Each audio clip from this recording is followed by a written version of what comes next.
Thomas McKelly and John Sharp were not just friends, they were inseparable. One might have thought them to be brothers if not for their different appearance. Since their boyhood they had been together, driving many a man mad with their mischief. When the war came, both of them joined the ranks, keen on protecting what was dear to them. It was after another confrontation with the Yankees when Thomas wandered over the body-strewn field. Animals and men lay groaning and pleading on the muddy ground, some barely alive, some already dead. But he was only looking for his brother. They had lost sight of each other in the musket smoke and the cannon's thunder.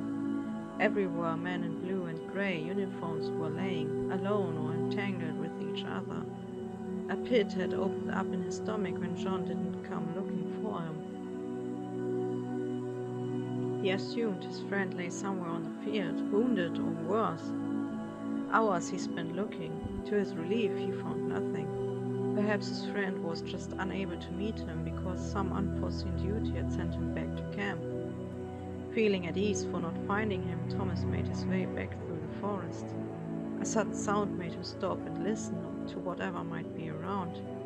A soft moan emerged from between the trees. Abandoning the path to camp, the tired soldier changed his course.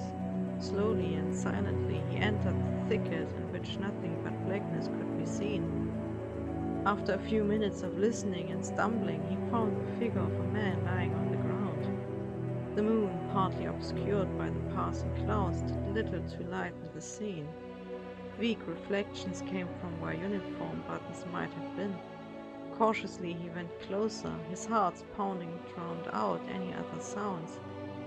Not wanting to frighten the man, he kneeled next to him, saying not a word.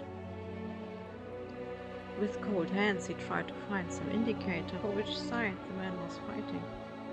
Touching the stomach, his hands became wet. The sticky feeling told it to be blood. The man was badly wounded. What if it was John? His mind was reeling, his heart racing, as the picture of his friend dying unnoticed in front of him unfolded in his mind. Thomas placed a hand on the man's brow. It was covered in sweat and almost deathly cold. He couldn't bear it, not knowing. "John, is this you?" Alarmed by the presence of another man, the wounded one's eyes opened wide. There was a mad glint in them, illuminated by the moon, which finally broke the cloud's veil.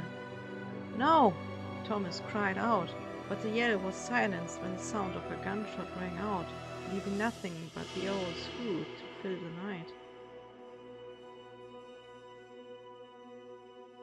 The letter arriving at the McKelly's home said the following: "I am burdened with the task to tell you that your son, Thomas McKelly, has been killed in battle. I found him in the morning, shot by a Federal who must have died not long after.